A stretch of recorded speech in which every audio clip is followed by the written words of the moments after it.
Oi, pessoal, boa noite, tudo bem? Vim aqui hoje comentar com vocês, falar um pouquinho sobre a psoríase e o tratamento com imunobiológicos a pedido da minha paciente querida, a Ingrid, né? Surgem várias perguntas no Instagram dela e já estou devendo há um tempo. Então vamos lá, vamos falar sobre a psoríase. Então, a psoríase é uma doença inflamatória, autoimune e geneticamente mediada, né?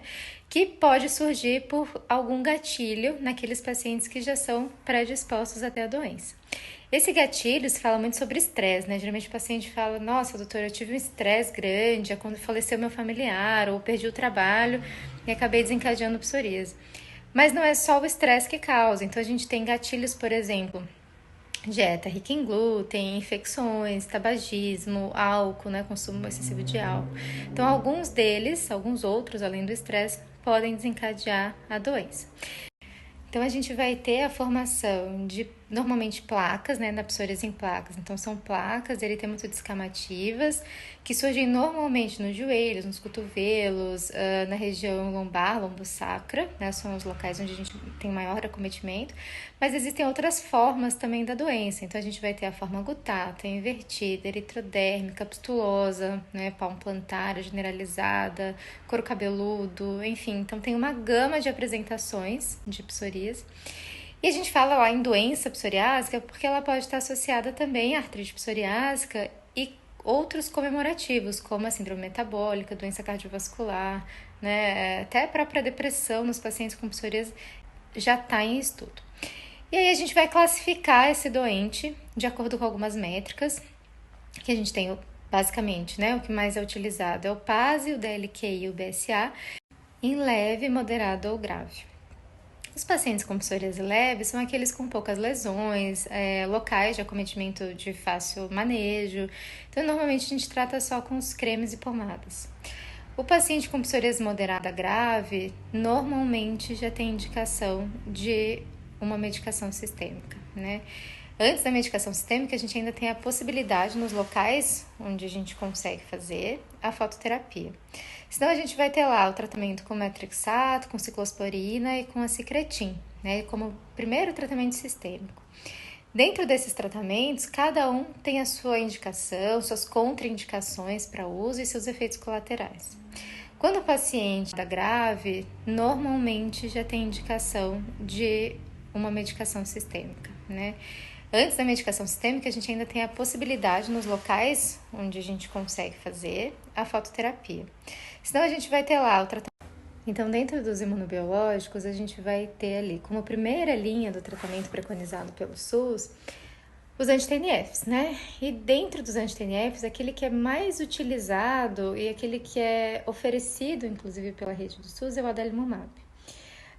O adalimumab, então, é um anti-TNF, ele é antifator de necrose tumoral, né? Anti-TNF pode ficar um pouco difícil.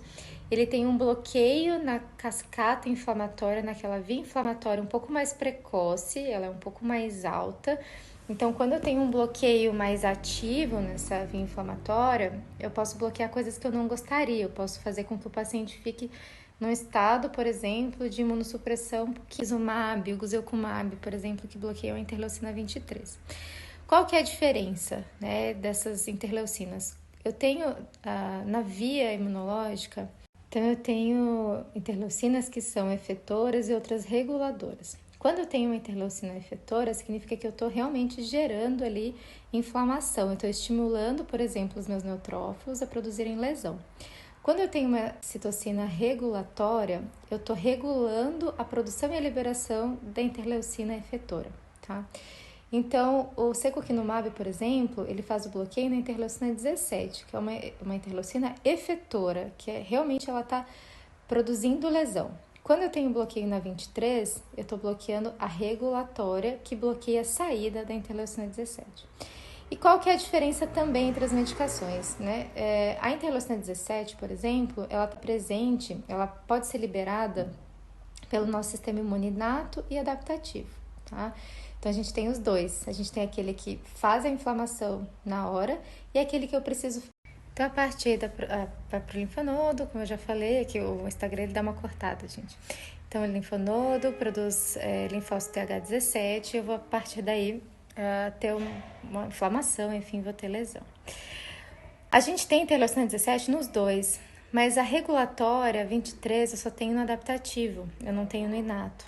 Então, por isso que o secukinumab é um pouco mais rápido, porque ele bloqueia as duas vias no mesmo, vamos colocar, não momento, mas ele bloqueia o inato, que está causando naquela hora mesmo a lesão, e bloqueia o adaptativo também. Então, a gente tem uma resposta normalmente rápida e segura.